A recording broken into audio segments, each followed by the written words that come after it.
Hallo daar en welkom by ons studie van die boek van Johannes.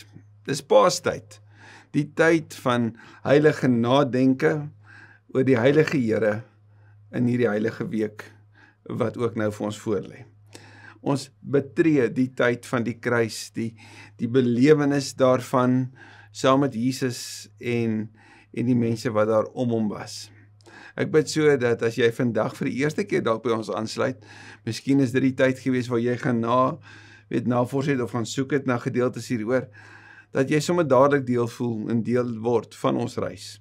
Hierdie notas voor my is vir jou beskikbaar. Ek sal dit vir jou graag stuur. En as dit vir jou sinvol is, kan jy dit ook deel met ander. Stuur dit graag aan. Dit is so wonderlik om vir so lank al te kon stap met hierdie evangelie van Johannes. In die laaste paar weke stap ons stadig en ons stap eintlik al hoe stadiger. En die rede daarvoor is hierdie gebeurtenisse is so intens en so oorweldigend dat vir jou en my om dit te kan verteer, is dit nodig om dit stadiger te doen en na te dink daaroor. Verlede week het ons stilgestaan by Jesus wat deur Pilatus 3 keer as onskuldig verklaar word. Pilatus sê 3 keer letterlik, hy is onskuldig. Dit nadat Annas en Caiaphas hom aangestuur het, wat ook natuurlik 'n aanduiding was van Jesus se onskuld. En dan nog 3 keer deur Pilatus as onskuldig verklaar word en steeds het die Jode daarop aangedring dat Jesus gekruisig word. Pilatus wat vir Jesus laat gesel. En geseling in die wêreld van die Bybel was 'n verskriklike gebeurtenis. Dit was nie in die 39 gebruikelike houe wat die Jode sou sê jy mee geslaan kan word 40-1 nie. Nee, geseling het letterlik afgehang van wanneer dit sou stop, het afgehang van die persoon in beheer. Jy is geslaan met 'n karwats en die bedoeling daarvan was om letterlik jou vlees aan flarde te slaan. So 'n persoon wat gegesel was, sou onherkenbaar gewees het na die tyd, die hoeveelheid wonde, die verskriklike daarvan. Die Passion of the Christ het verseker 'n grafiese beskrywing daarvan, dit was baie erg om dit te sien, maar dit beskryf nog nie eers die intensiteit van hoe dit was nie, want dit was selfs erger as dit gewees. Jy sou die organe kon sien, jy sou weet van die dele, jy sou van die ribbes kon sien, ag en die sweer, ek wil jou nie nou nog verder ontstel nie, maar dit was die gebeure gewees, dis wat met Jesus gebeur het. En nadat hulle hom so uitmekaar uitgeslaan het, druk hulle 'n kroon vol dorings op hom.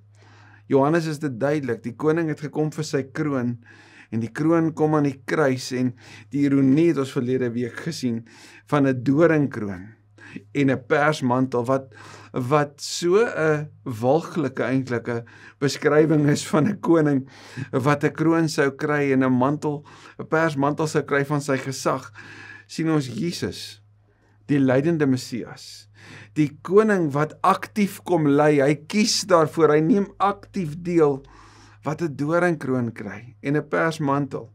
En wanneer Pilatus hom voor die skare kom plaas en sê, dis die man, dan sou die skare mos kon hoorie, maar dis die een wat ons gesê het gegesel moet word, ek wil kyk hoe lyk hy nou, maar hy is nie tevrede nie.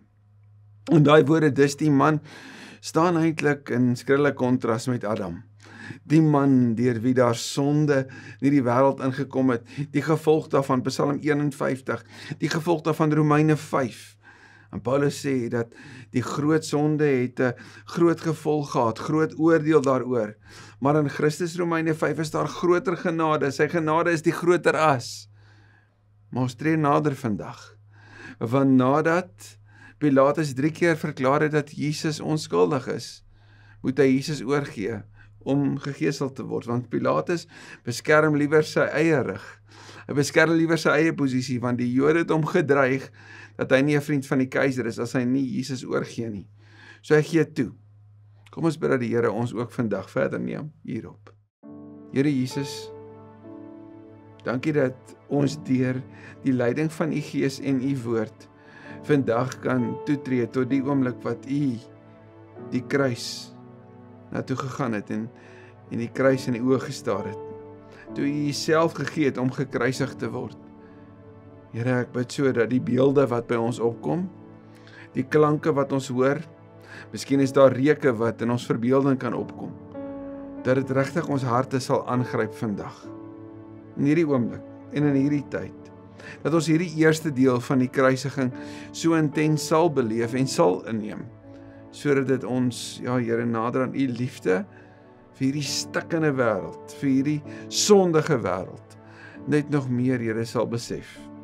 En sal besef hoe wonderlik die herstel van die evangelie juis is, vir 'n wêreld wat so roep na die Messias. Jesus, U is die Messias, ons Here. Wees asseblief van die woord. Bid dit in U naam. Amen. Vers 17 van Johannes 19. Jesus het self sy kruis gedra en uitgegaan na Kobbeenplek, soos dit genoem is in die Hebreëus, Golgotha. Die Latynse woord vir Golgotha is Calvaria, vandaar die Engelse beskrywing Calvary. Jesus is na buite geneem, wat natuurlik 'n beskrywing was van wat jy moes doen met iemand wat droog gemaak het, van 'n moordenaar en dies meer. Hulle moet buite die stad gaan. So die onreines moet buite die stad geneem word. En ons sien dat Jesus vanaf sy doop tot by sy kruis die pad van die sondaar stap. Die pad in die plek van die sondaar stap, as dit ware. En hy word na buite geneem, buite die stad, daar na die koppie wat, as jy hom van 'n sekere hoek af kyk, soos wat hulle reken dat die plek is van Golgotha, dan lyk dit soos 'n skedel. En dis waar hy sy naam vandaan gekry het. So Jesus moet hierdie dwarsbalk dra, nadat hy so verskriklik geslaan is, nadat hy so verneder is, nadat hy vir 36 uur wakker is, nê? Nou, en selfs meer, en nou word hy geneem. Dis na 12 al. Die suurdeeg is uit die huise van die Jode af verwyder. Op daai oomblik, toe die suurdeeg verwyder is, word Jesus oorgegee om gekruisig te word. So asof om te sê, die suurdeeg wat die symbool is van die sonde in die Joodse huise wat moes uitwees voor die Paasfees, kom op die Paaslam. En hy neem dit, en hy dra dit. En hy dra hierdie kruis, hy dra hierdie balk, en ons weet natuurlik vanuit die ander evangelies hoe hy dan val en gehelp word. Maar Johannes beskryf vir ons Jesus op pad na Golgotha toe, hoe hy dit dra. Gaan lees gerus Levitikus 24, Hebreërs 13 vir meer hieroor. En daar het hulle hom gekruisig en saam met hom 2 ander aan elke kant met Jesus in die middel. Gaan lees Psalm 22 hieroor. Gaan hoor hoe Dawid daar al in hierdie Psalm, en hierdie is so 'n goeie tyd om Psalm 22, 23 en 24 as 'n geheel ook te lees en na te dink oor. Maar hoe Dawid daar praat van om omsingel te wees deur misdadigers. Wel, Jesus is die een op hierdie pad van God verlatenheid wat hy later sal beskryf. Is hy die een wat reg in die middel van hierdie 2 misdadigers gekruisig word. En Jesus wat so verskriklike gesel is, sy liggaam wat so aanflarde is, hang aan hierdie kruis met beide van hulle weerskante van hom. Hulle sou die spykers van die kruis deur die bene van die pols sou hulle geslaan het. Hulle sou dit nie deur die hande slaan nie, want dan sou dit losgeskeur het. Maar sien, jy moes aan jou eie gebeentes hang. Hulle sou dit daar by jou voete sou hulle deur die been geslaan het, sodat jy vas kon wees. Jy sou nie kon staan en jouself optel nie. So as jy sou wou praat, sou jy jouself teen jou eie vlees moes optel om te kan praat. So in wese het jy gehang en gewag om te versmoor.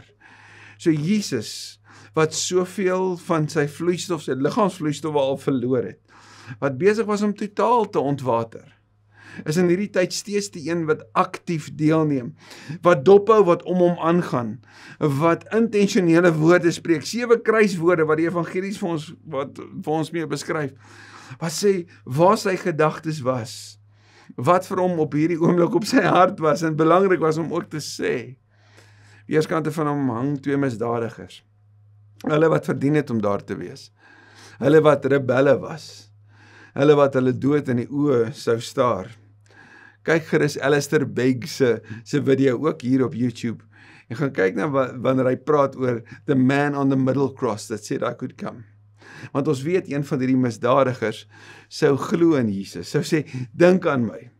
Maar nou, hierdie prentjie, Jesus in die middel, die middelaar, as het ware, in die middel van hierdie 2, wat sy lewe vrywillig gee. Pilatus het ook 'n opskrif geskrywe en dit aan die kruis gesit. En hier is 'n baie belangrike begrip vir jou en my. Daar het geskrywe gestaan, Jesus van Nasaret, die koning van die Jode. Baie van die Jode het hierdie opskrif gelees, omdat die plek waar Jesus gekruisig is, naby die stad was.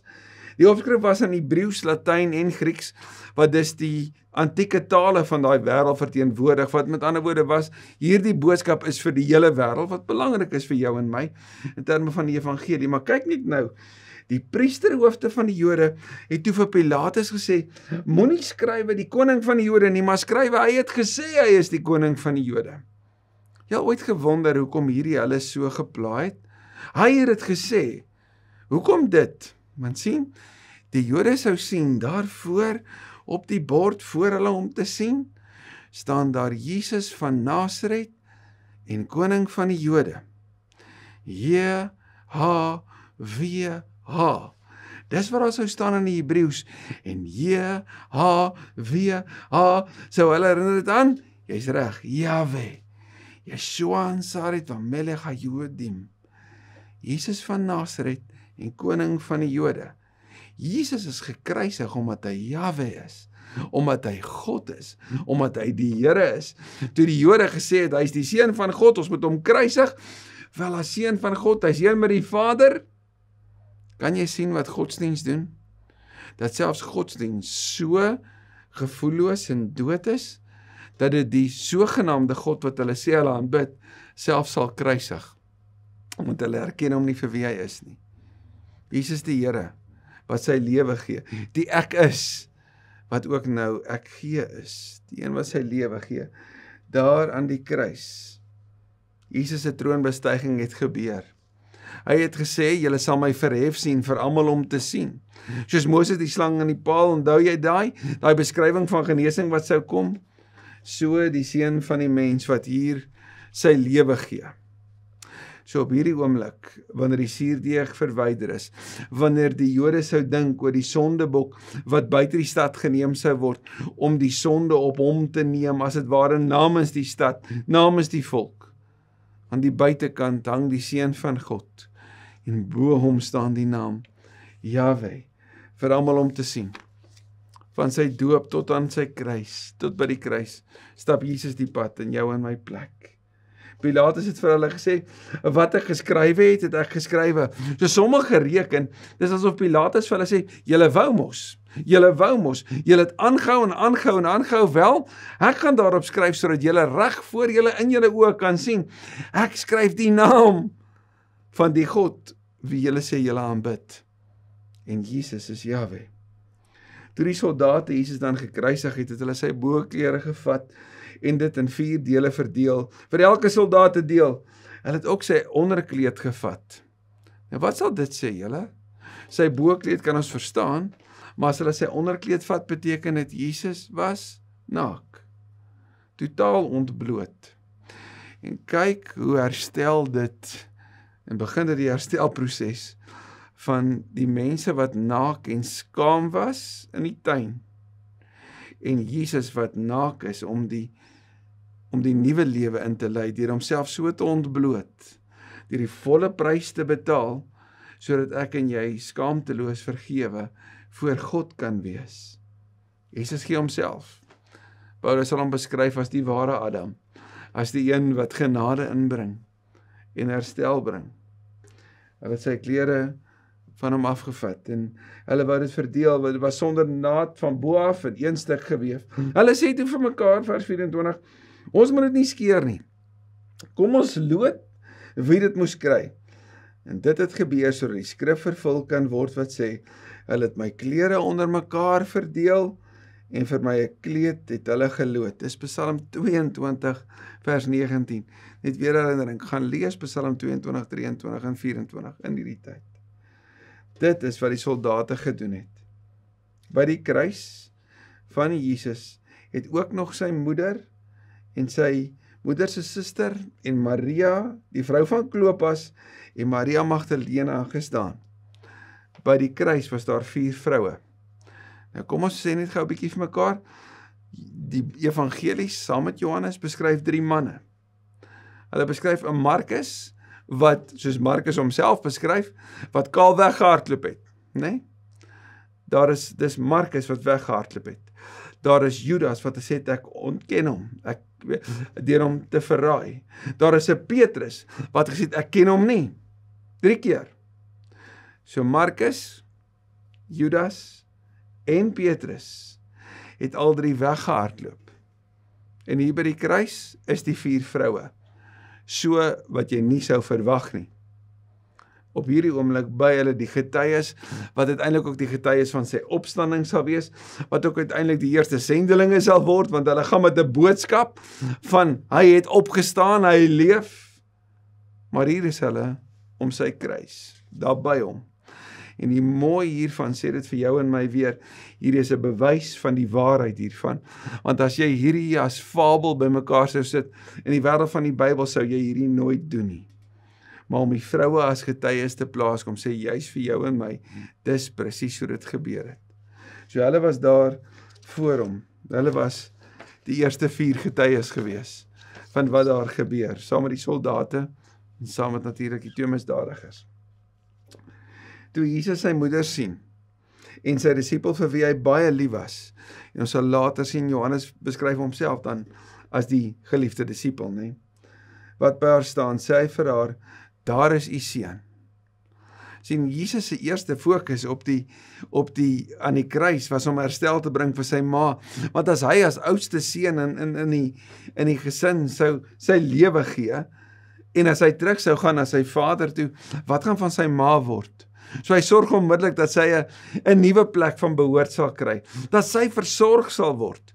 En ek en jy sou, as ons in die argeologie ingaan, gaan ek en jy sien dat Johannes wat in die leier in die gemeente in Efese was, dat net buite Efese, so teen 'n koppie uit, word daar gereken, dis die plek waar Maria haar laaste dae deurgebring het, haar laaste tyd in haar lewe deurgebring het.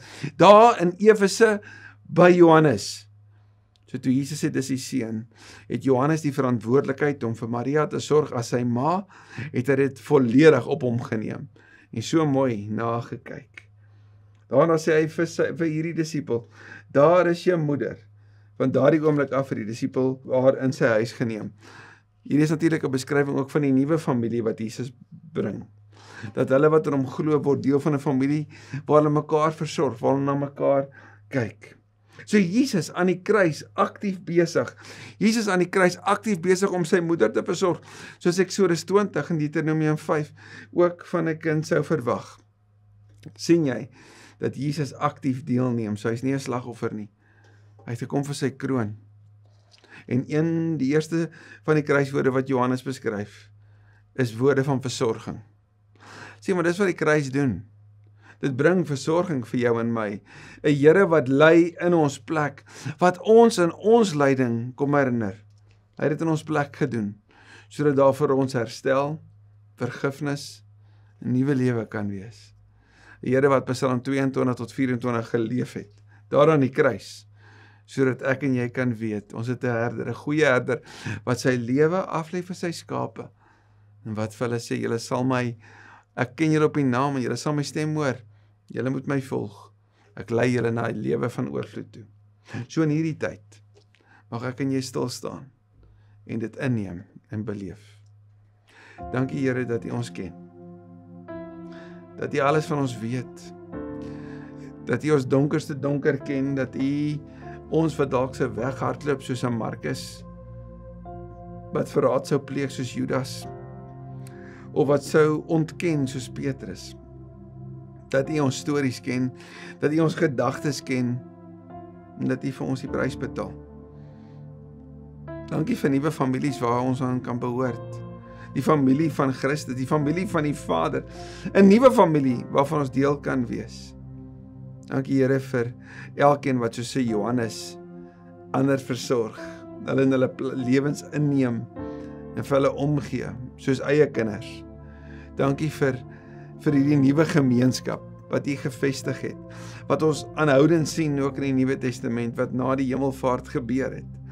Maar meer nog, dat ons U deernis vir die eie ma, daar aan die kruis, U groot maak ma, U ma wat tot op die einde moes beleef hoe haar seun hierdie uiterste lyding ervaar, hoe U vir haar versorg, maar hoe U ook vir Johannes sorg, en daarom ook vir ons sal sorg. Dus dankie vir die kruis, in Jesus se naam. Amen. Daar's 'n lied van Ray Boltz waarin hy praat van die spykers. En hy sê dat weet hoe ek en jy deelneem daaraan. Daar's 'n lied The Hammer en dan ook The Nails en dan ook Watch the Lamb. So op hierdie platform gaan kyk 'n bietjie na Ray Boltz se liedere en gaan beleef net hierdie saam op hierdie baie kosbare tyd. So tot ons weer mekaar ontmoet. Mag die Here jou seën en by jou wees. Mag jy die liefde van die kruis ook in jou hart inneem en die Here van die kruis ook daar ontmoet.